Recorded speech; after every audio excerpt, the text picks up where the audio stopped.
জানুয়ারি বলে কথা, একটা ভালো কিছু ডিনারের আইটেম হবে না, তাই ছেলের পছন্দ মতো কিন্তু বানাতে বসে গেলাম চিকেন তন্দুরি। প্রথমে চিকেনটা নিয়ে ছোট হাতার সাইজে 2 হাতা মতো টক দই দিলাম নুন আর কসুরি মেথি, এটা দিয়ে ভালো করে মেখে নিয়ে শুকনো লঙ্কা কিন্তু আমি দিই না, তাই আমি কাঁচা লঙ্কাটাই লাল হয়ে গেছে এরকম বেশ খানিকটা 5টা মতো কাঁচা লঙ্কা আর বেশ খানিকটা রসুন নিয়ে হাফ ক্রাশ করে নিয়ে ওর মধ্যে মিশিয়ে দিলাম, আর দিলাম 2 চামচের মতো আদা।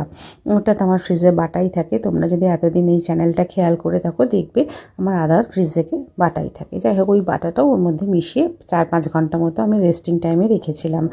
আর আমার বাড়িতে একটা পাত্র আছে যেটাতে আমি তন্দুরি করলে ওই পাত্রটাতেই করি। এটা দুর্গাপুরে একটা ইন্টারন্যাশনাল মেলা এসেছিলো, সেখান থেকে কিনেছিলাম। এটাকে এইভাবে বসিয়ে জাস্ট 1 গ্লাস মতো জল দিয়ে ওপরে এই পাত্রটা ঢাকনাটা বসিয়ে দিলে না, এটা যেহেতু ননস্টিক কোটিং তাই কোনো অয়েল বা বাটার কিছুই ব্রাশ করতে লাগে না। জাস্ট চিকেনগুলোকে এরকমভাবে বসিয়ে একটু উল্টে দিলেই কিন্তু সুন্দর তন্দুরি হয়ে যায়।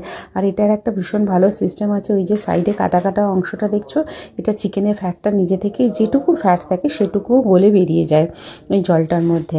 তো এরমভাবে দেওয়ার পরে জাস্ট একটা ঢাকনা দিয়ে ওপর থেকে হতে দিলাম, কিছুক্ষণ পরে এসে উল্টে দিলাম, অপূর্ব গন্ধ বেরোয়, খুব সুন্দরভাবে তন্দুরিটা হয়ে যায়। আর বুঝতেই পারছো বাড়িতে ছোট বাচ্চা থাকলে এই গন্ধেতে আমি আর সার্ভ করার সময় খুব সুন্দর করে ফটোটা তোমাদেরকে তুলে দেখাতে পারলাম না, স্যালাড দিয়ে জাস্ট নাবিয়েই তোমাদেরকে দেখিয়ে দিলাম। তোমরা জানিও তোমাদের কেমন